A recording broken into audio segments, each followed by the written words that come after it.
Hey, what's up, everybody? This is Dr. Joe Njagi again here, and today we'll be looking at who is Dr. Joe Njagi? What does he like other than laparoscopy? And how does he get to unwind after those long surgeries? Alright? Again, please remember to like and subscribe and share. Hope you enjoy it.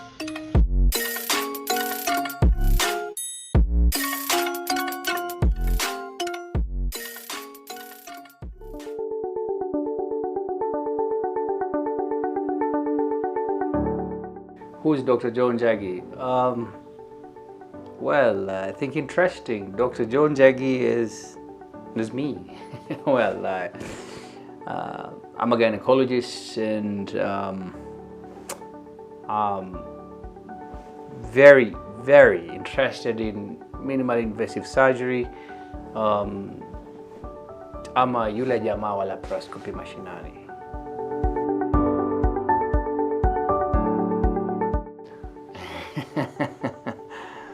What does Dr. Njagi do when he's not operating? If he's not operating, he's actually missing operating. And let me say, if I'm not with the patients or attending to a patient, either at the clinic or in theater, I'm either climbing mountains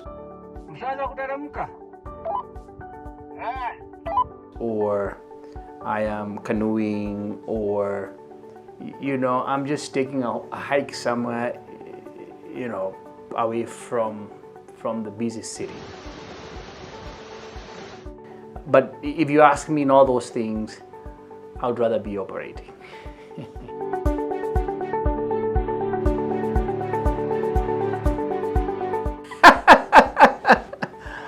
Wow, okay, if you ask me what animal I am, well, you see, traditionally, let me say, Njagi is actually my surname. That's my dad's name. And Njagi is a zebra. So my real name is Nyaga. And that's an ostrich. So I think I'm a combination of many animals, but so I'm a zebra, I'm an ostrich. If you ask me what I would rather be, I think I would rather be a tiger. I don't know why. Who inspires Dr. Njagi?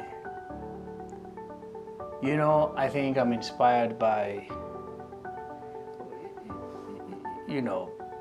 my community. I come from a very low community, and healthcare is just almost not available. And what really has inspired me to do what I do, I just give a quick example, is that I remember, I think I should have been 5 years old, and I got pricked by a rusted nail, and I had to get a TT jab. And I remember my older brother taking me about 10 kilometers just to get that jab. And looking at it now, I feel that was a very, and has been a very defective healthcare system. So I think that that kind of challenges me, and I think that's what has really inspired the current Dr. Joe Njagi. But if you're asking me who is my mentor, I don't have to think about it twice. I just have only one gentleman who comes to my mind, and he's Dr. Amal Patel. He's a gentleman who has completely changed my world. And he introduced me to laparoscopy, something that has completely, changed me, and he kept inspiring me. So he's a guy that I hold so much regard for. And there's Dr. Joe Njagi, and if there was no Yamal who took interest in me.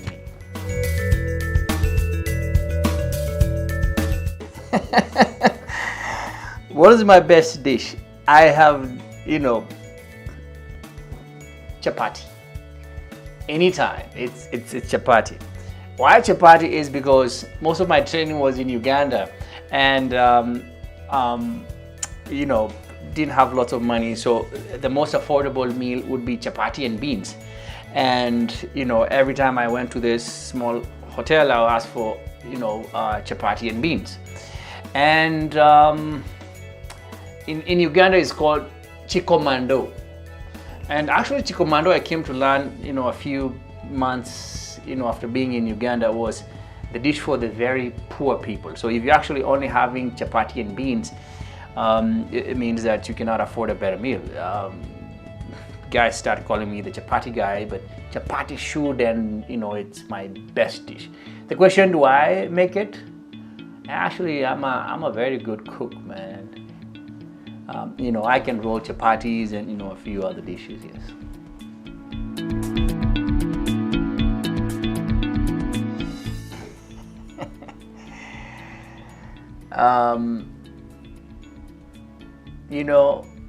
The question is, if I was not doing what I'm doing today, would you be shocked to find me selling maize on the roadside? The answer is yes. But this will be it.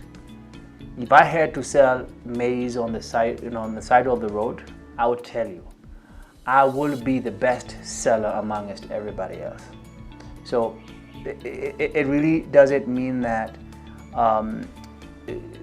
since I do what I do, if I found myself not doing it, I cannot do it. Let me tell you, I think my bringing up and my background has really humbled me. I can just do about anything, whatever it takes. The only thing is that I will do, my motivation is to be the best that I can in doing that. So if I'll be selling maize, I'll be the best in selling maize, if at all, or roasting maize, I'll be the best in that.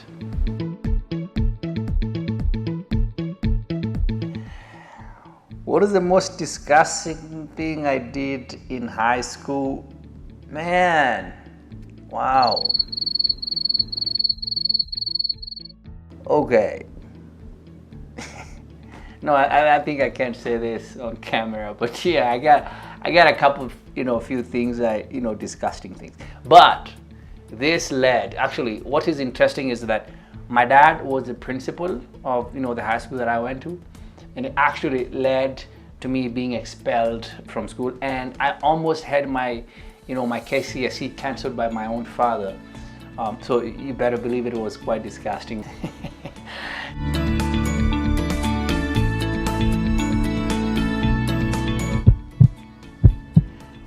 Well, do I sleep when I'm tired or when my work is done?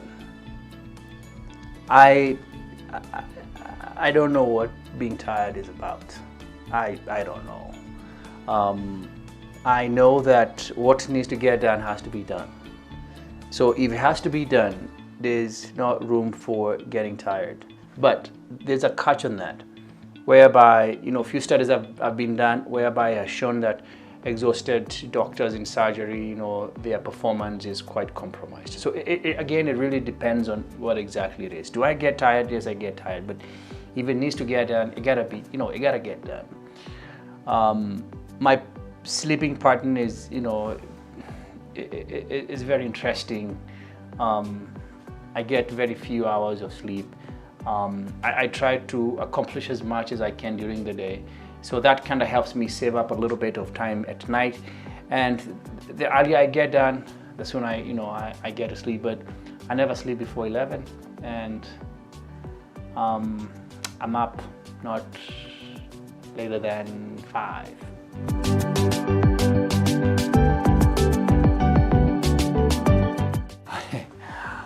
My favorite city to retire to? Man, you know what? I would say it should be somewhere, close to a beach, and that should be somewhere like Hawaii or, I don't know. If it's not that, it gotta be my village, somewhere close to Mount Kenya or something. But this is the whole thing. It has to be away from the city.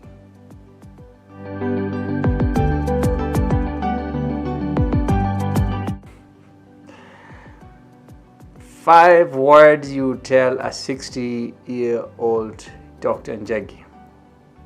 This is it, and has to be it. And I hope it's going to be 5. Yes, our impact, change. Okay, well, that would be 6. Change the world.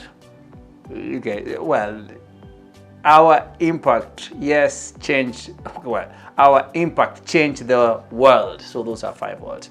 So I am not going anywhere until I have made a difference in whatever it is. And it has to be an impact that will be felt, not in this country, but in the world. Now, if that happens at 50 years, I'll tell myself that in 50. If it's 60 years, I'll tell myself in 60. If it's 70, it has to happen. But I'm not going to sleep until that happens. So if it happens when I'm 45 years, I'll say, okay, fine, that has happened.